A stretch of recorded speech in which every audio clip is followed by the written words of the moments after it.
Hi, Lisa Marie Kosis, founder of Global One Health. This video was the second one addressing the form-specific stretches in animal flow. And while I addressed in the first video, which is the ape reach, there are 4 categories of stretches. There is the ape, the beast, the crab, and the scorpion. However, the beast has 3 different exercise positions in its stretch series, so I'm going to break the beast stretches into 3 separate videos. So in the first, I'm going to do the beast unload, which is really the first one that is done in the beast series of these form-specific stretches. So, in order to get into the loaded beast position to unload the beast, as the stretch refers to, you want to be able to get into the deep ape position. So it actually starts from that deep ape, which is why I posted that video first in the sequence. So as you remember, deep ape, I get into the specifics of the position in that video, which you can refer to for those pointers, but I'm going to begin in the deep ape stretch position, right, where I'm rounded in my spine, internally rotated in my shoulders, and I'm really trying to pull the spine back. From here, I'm going to release my chest open, bring my hands to the ground, and I'm going to walk forward. I'm going to start a little bit further back for the video for you here. Right, so I'm in this rounded ape. I'm going to open up the spine, put my hands on the ground, and shift my weight forward, crawling my hands forward just a little bit, and transition down into what we call the loaded beast position. So I'm trying to get my pelvis and my sit bones as close to my heels as possible. You'll notice I'm in a dorsiflexed position in my ankles and toes. Now I want to feel like I'm trying to press or reach my heels, the energy of my heels, in a backwards energy direction.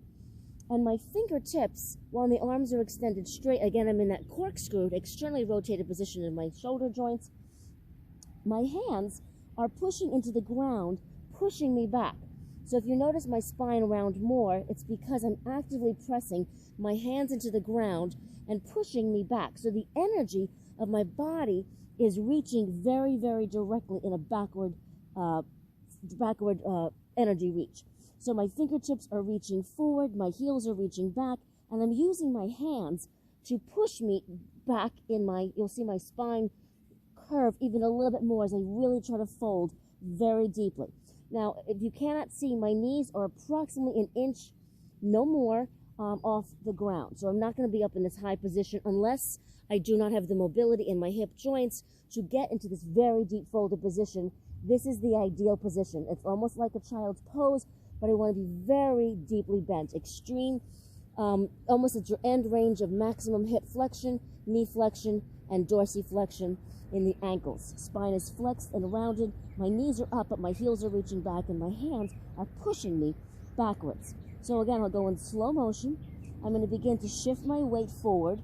My knees will not change in height. I am maintaining an inch off the ground in the height of my knees. I keep coming forward, transitioning as far forward as I can to what we call the unloaded beast position. So here you'll notice my shoulders are very much beyond the wrist line, so I am in quite an extreme angle of extension of my wrists, right? And I'm going to be looking ahead slightly. I'm not letting my head drop looking down. I am looking outward. My arms are still corkscrewed. I'm very much supporting myself from my core, my legs, my glutes. And then I simply would fold back in to what we call the unloaded beast position, loaded beast position, sorry, folded back in. So the unloading of the beast is the shooting forward, and as I come back, I am doing what we call load the beast, or loading the beast. So again, you want to maintain that heel energy reaching back the whole time. You want to maintain core activation.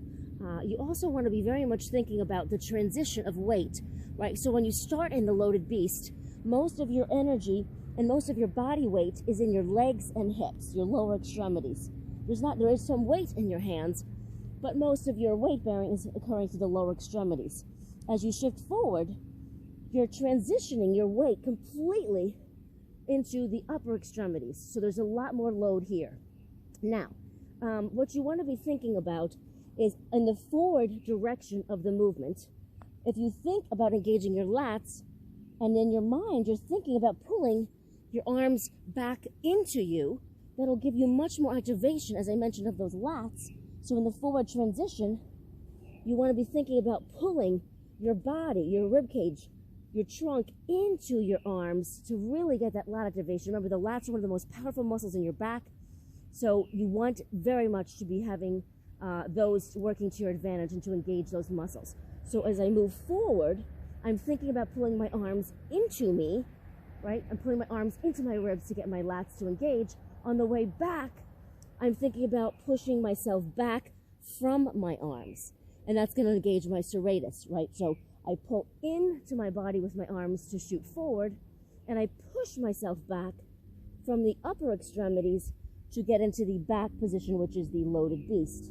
Of course, my glutes are going to be pushing my pelvis forward, and my hip flexors are engaging to pull me back. So just as in many training exercises, there's a push-pull combination happening in the body. So if you think about, if the arms are pulling you forward, the glutes are pushing you forward, and if your arms push you back, then the front side of the hip flexor complex, will be pulling you back. So you very much want to think about that dynamic to get more muscle activation in the trunk muscles, as I mentioned, the lats, the serratus, that will really help, especially when you're in that forward position. There is a lot more load on your wrist joints. So to address that, if you don't have the flexibility in your base of your forearms or in the joint structure of the wrist itself to get in that very forward position, right, of your shoulders past, as I often and always reference, you must listen to your joints, right? Don't force a range of motion that you do not have. If you can't get forward, then just work within your capacity and your capability to avoid forcing the joints to be, again, in a position that they're just not ready to do. Over time, if you work, right, that's why rocking is great. I talked about the external rotation of the arms and putting your fingertips facing backwards. So rocking with both knees down in that position of having your fingertips face backwards towards you will really, really help you in this loaded beast position. So it's a perfect example of how rocking from original strength and doing that as part of your daily practice can prove very valuable in your ability to get into these slightly more advanced positions. Now, when you're doing or learning the loaded beast, you can keep your knees down as a modified regression. So if I don't have the strength in my core, legs, and just overall body structure to support myself properly with good form and technique with the knees off, please, modified regression, keep your knees down, right? So you can still get into the loaded beast position with your knees down, and really, because it's so much easier, you can really start to own the position first, right? That pressing down of the hands, the reaching forward of the fingers, using your hands into the ground to push your spine more open and rounded so that you have, right, that length in the posterior side of your shoulder capsule and your spine to push yourself back to give you the power to then shoot forward in that forward beast position. So practice it first with the knees down in that modified variation so that you can really own this position and own this position. Notice my knees never straight. I'm not going into a straight plank, right? My knees will stay bent, but my elbows will always stay straight in this transition of beast loaded to unloaded beast. So do keep the arms straight, do keep the legs bent. Again, the modified variation, keep your knees down so you can really own those two positions, and then you progress, making it harder by taking your knees off. It's a fantastic exercise. Just to quickly talk about tempo, one of the beauties of animal flow is that you can change your tempo, your timing, based on how you're feeling. When you see more advanced people doing actual animal flow, it's so much, you don't want it to be in one steady pace of timing, right? That's one of the actual benefits in the more advanced principles of animal flow, is varying your tempo. So in the beginning, and they talk about this a lot in the course, in the certification, always start slowly. Own the movement slowly, because then you can always make it faster to make it just a different timing as a focus. But if you do it quickly and it's sloppy, you're not really going to own the position in the most ideal way. So they really emphasize slow, controlled movement initially, and then you can always progress and make it different and harder by faster. But faster, you still have to keep the integrity. So what I mean by that is I can go in slow motion from this position, and then I can unload the beast nice and slowly, and then fold back in slowly. Or once I know I really own those two positions, right? You can go quickly in both directions. You can go quickly forward, slowly backward, vice versa. So once you own the position, that's what's lovely about animal flow, is you can start to really play around with the tempo once you start learning other exercises in the animal flow practice and putting them together and changing your timing, and just based on mood and based on how your body's feeling, or what your intention is for the rest of your workout. So give that a try, and that is an introduction to the beast stretches, and that is Unload the Beast.